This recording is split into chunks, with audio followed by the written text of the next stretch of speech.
सोचने से कहाँ मिलते हैं तमन्नाओं के शहर, चलना भी जरूरी है मंजिल को पाने के लिए। तो दोस्तों, अब हम चंद्रधर शर्मा गुलेरी का जीवन परिचय देखेंगे। गुलेरी जी का पूरा नाम चंद्रधर शर्मा गुलेरी, जन्म 7 जुलाई 1883 ईस्वी, जन्म भूमि गुलेर गांव, कांगड़ा जिला, हिमाचल प्रदेश, और मृत्यु 12 सितंबर 1922 में काशी में हुई थी।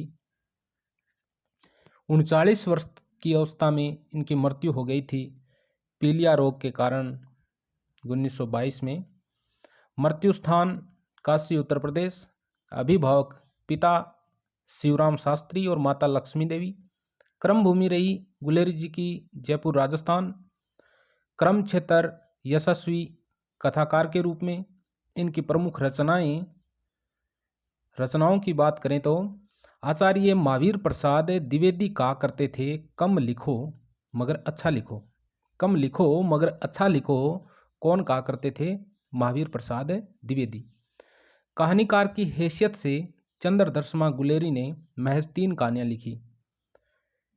इनकी पहली कहानी है सुखमय जीवन, जो 1911 में भारत मित्र पत्रिका में प्रकाशित हुई। दूसरी कहानी है बुद्ध का कांटा, 1914 में प्रकाशित हुई। और तीसरी और अमर कहानी इनकी 1915 में सरस्वती पत्रिका में प्रकाशित हुई। इनके प्रमुख निबंध है मोरेसी मोही कुंठाव, कछुआ धर्म, एमोल के स्थान में मंगल शब्द, विक्रमोर वंशी की मूल कथा, होली की ठिठोली का अप्रैल फूल। तो निबंध कौन कौन से हैं? मोरेसी मोही कुंठाव, कछुआ धर्म, अमोल के स्थान में मंगल शब्द, विक्रमोर वंशी की मूल कथा, होली की ठिठोली का अप्रैल फूल। इनकी आलोचना है पुरानी हिंदी। तो गुलेरी जी की आलोचनात्मक पुस्तक कौन सी है? पुरानी हिंदी। इन्होंने एक ग्रंथावली का संपादन किया, विवेकानंद ग्रंथावली का। इनकी भाषा की बात करें तो ये अनेक भाषाओं के जानकार थे। संस्कृत, हिंदी, अंग्रेजी, पाली, प्राकृत, मराठी, बंगला, लैटिन, फ्रेंच, जर्मनी आदि भाषाओं का ज्ञान था। और इनकी शिक्षा दीक्षा बीए तक हुई थी। इनको पुरस्कार उपाधियों की बात करें तो नागरिक प्रचारणी सभा के सभापति रहे थे ये। अनेक प्रतिष्ठित पुरस्कार और सम्मान से सम्मानित हुए।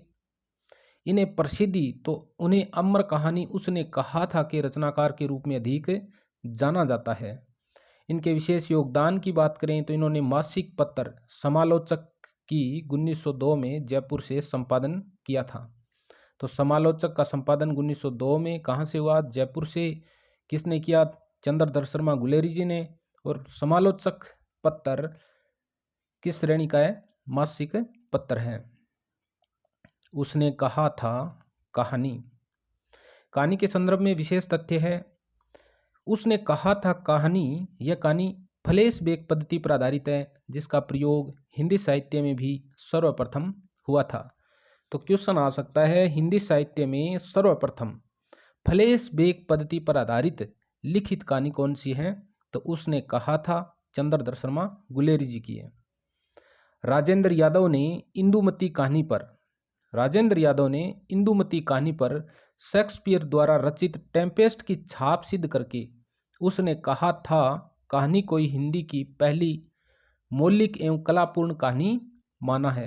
तो राजेंद्र यादव ने हिंदी की पहली मौलिक और कलापूर्ण कहानी किसे माना है? उसने कहा था कहानी को।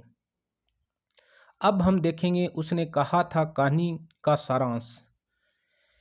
यह कहानी 5 अंकों में है। 5 अंकों में कह सकते हैं, 5 भागों में कह सकते हैं।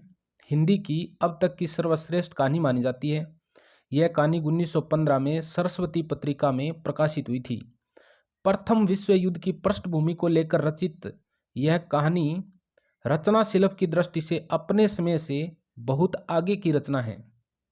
इसमें निहित त्यागमय प्रेम का आदर्श भारतीय संस्कृति की उदात्तता के अनुकूल है। भाव, विचार, शिल्प, शैली आदि सभी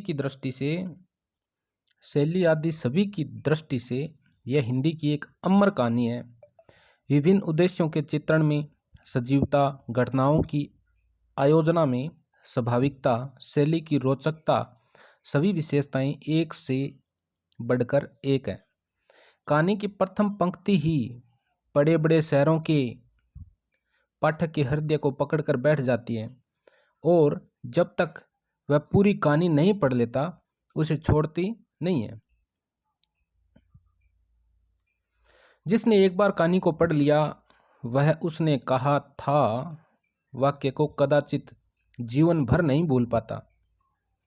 कहानी के प्रमुख पात्र है लैला सिंह, सूबेदार हजारा सिंह, सूबेदार हजारा सिंह की पत्नी सूबेदारनी, होरा, बोदा सिंह सूबेदार का बेटा और वजीरा। ये इस कहानी के मुख्य पात्र हैं। अगर वीडियो बढ़िया लगी है तो प्लीज़ लाइक शेयर सब्सक्राइब करें, घंटी का निशान भी दबाएं। और इसके दूसरे पार्ट में हम उसने कहा था कहानी को पढ़ेंगे और एक एक शब्द की व्याख्या करते हुए बहुत शानदार तरीके से पढ़ेंगे।